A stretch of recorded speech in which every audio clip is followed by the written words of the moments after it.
Have you ever felt like you had to change the way you speak just to fit in?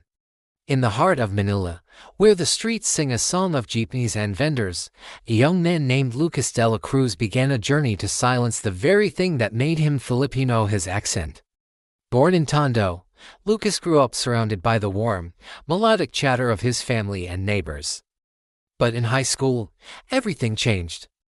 Classmates mocked him, teachers corrected him, and online videos told him his accent sounded uneducated. So, he started practicing in front of mirrors, forcing his voice into shapes that felt foreign, all to sound more neutral, more Western. But chasing that perfect accent left him feeling empty, mourning a part of himself he had left behind. His story took a turn when he started working at a call center. Night after night, he faced the sting of American customers saying, "I can't understand you, speak normal." Each comment pushed him further away from his identity. Until one night, a customer's voice came through the line, soft and unexpected. "You sound comforting, like someone who cares." That one sentence changed everything. It sent him spiraling back to memories of his Lola Pilar, his grandmother, whose English was wonderfully musical and unapologetically Filipino. She used to tell him, "Accents are like fingerprints. Each one tells a story of where we come from." Remembering her words, Lucas started to question everything. He bought a small camera and started filming himself, talking about why so many Filipinos hide their natural way of speaking English. He uploaded the video, expecting crickets, maybe even more ridicule. Instead, it went viral. Comments poured in from all over the world. Overseas Filipino workers cried, feeling seen for the first time. Students said they never realized their accent could be beautiful. Foreigners praised Filipino English as soothing and expressive. This was the push Lucas needed. He embarked on a journey across the Philippines, documenting the country's rich tapestry of accents. From the lyrical hum of Bicol to the confident charm of Cebuano English, he captured the voices of his people. In Pampanga, he met 8 elders whose English carried the rhythm of their ancestors. In Ilocos, he heard the crisp cadence of farmers.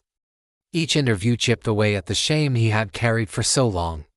But his journey hit a raw nerve when he interviewed other call center agents in Cavite. A young woman named Leela broke down, recounting how a customer told her she sounded like a cartoon. Her pain was his pain. Lucas realized just how deep the scars of colonial thinking ran. Just as the weight of it all seemed too much, he met a linguist who dropped a bombshell. The Filipino accent isn't a sign of poor English. It's a sign of a unique linguistic gift. Our accent, she explained, is one of the friendliest sounding accents in the world because we pronounce English emotionally, with warmth and intention. Suddenly, Lucas saw beauty where he once saw flaws. He continued his travels, recording nurses, taxi drivers, and fishermen, each one speaking English in a way that told their unique story. With every interview, his own voice grew stronger, not in accent, but in meaning. He returned to Tondo and filmed his parents. As he listened to their imperfect, melodic, deeply Filipino English, he broke down. This was the sound of home, the sound that raised him. He finally understood. His accent wasn't something to escape, it was something to embrace. And as he found an old cassette tape of his Lola, her voice trembling with warmth, saying, "Never let the world silence the sound of where you come from," Lucas looked into the camera and whispered, "Lola, I'm ready to speak again." The very next morning, the world started listening. Lucas's clips had exploded online. Linguists from Europe wanted to interview him. A famous American podcaster praised the calming quality of the Filipino accent. Suddenly, he was at the center of a global conversation. He rushed through Manila's crowded trains, and for the first time, he heard the beauty in the melodic morning chatter of his fellow commuters. His journey went international. He interviewed Filipino nurses in London, who shared how their gentle, soothing English comforted their patients. One even said, "Filipino voices feel like home, even when you've never been to the Philippines." In Dubai, he met OFWs whose laughter-filled, uniquely Filipino English was their lifeline. A way to sound like family even thousands of miles from home. But the story took a darker turn in Canada, where Filipino students describe being bullied and mimicked for their accents. One student confessed she hadn't spoken in her real accent for 4 years, just to avoid sounding Filipino. Seeing her pain reopened his own wounds. He took her hand and said, "Your accent is not a weakness. It is a continent of stories." As his influence grew, so did the backlash. Troll pages mocked the accent. A foreign influencer called it cute but inferior. The hashtag #FixYourAccentPhilippines started trending. Lucas felt lost, wondering if he was helping or hurting. But then, a group of international linguists released a study. Filipino English ranks among the most empathetic-sounding accents in the world. Its warmth has a natural calming effect, comparable to therapeutic speech. The world reacted with awe, and Lucas realized he wasn't just documenting an accent, he was defending a cultural treasure. In South Korea, he met Filipino English teachers whose students adored their friendly voices. In Hong Kong, he met domestic workers whose employers loved their soft accent for speaking to children, yet these same women felt ashamed to speak English in public. The Filipino accent, he saw, was survival, identity, and strength all at once. Then came the most shocking twist, an invitation to a talk show in New York. He was terrified. As he stepped onto the stage, his voice cracked, his Filipino accent audible and unfiltered. He panicked. But the audience didn't laugh. The host leaned in and said, "Your voice has a kindness I've never heard before." In that moment, his fear dissolved. He spoke from the heart, defending the Filipino accent as a reflection of the Filipino soul, gentle, patient, hopeful. The audience gave him a standing ovation. His speech went viral. Filipinos worldwide cried with pride. But just as the movement reached its peak, he received an anonymous message: a powerful organization was planning to discredit him. Because Filipino English threatened the dominance of Western accents in global industries. The screen faded to black as Lucas whispered, "They want to silence us again, but this time, we are not alone." The warning echoed in his mind. He discovered a coalition of outsourcing executives and language standardization companies were conspiring to undermine the movement.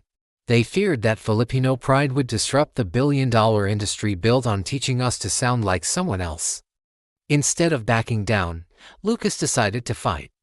He traveled across the Philippines, exposing the hypocrisy. He found call center trainees forced into defilipinization drills, and employees fired for refusing accent neutralization. He met a seafarer who was denied a job because a recruiter laughed at his accent. "It was the first time I felt ashamed of being Filipino," the young man confessed. Lucas realized this wasn't just about language, it was about dignity. He flew to a conference in Singapore to confront the executives. They hid behind bodyguards, dismissing him. But then, a group of American, Canadian, and Australian workers approached him. They praised their Filipino co-workers' communication skills, their softness, their emotional transparency. One man said, "The Filipino accent isn't a flaw, it's a gift." Just days before his documentary's release, the coalition had his channel taken down. Years of work erased. Lucas sat in the dark, devastated. But then, the most powerful twist of all, millions of Filipinos rose up. They reposted his clips, flooding social media with #OurFilipinoAccent. They rebuilt his movement without him. The world took notice. YouTube restored his channel, apologizing for the wrongful takedown. With tears in his eyes, Lucas uploaded the finished documentary. It became the most-watched documentary in Philippine history. At an international film festival in Tokyo, his film received a unanimous standing ovation. Lucas walked to the stage, heart pounding, and spoke in his natural Filipino accent, clear, warm, melodic, and apologetic. "This voice," he said, "belongs to every Filipino who was ever told they must change. Our accent is not a barrier. It is our story." The final message appeared on screen. The Filipino accent is not just a way of speaking. It is the sound of a nation refusing to be silenced. And as the credits rolled, you could almost hear his Lola whispering, "Anak, speak proudly." Thank you for watching. If this story resonated with you, please like, share, and subscribe. Let's keep the conversation going.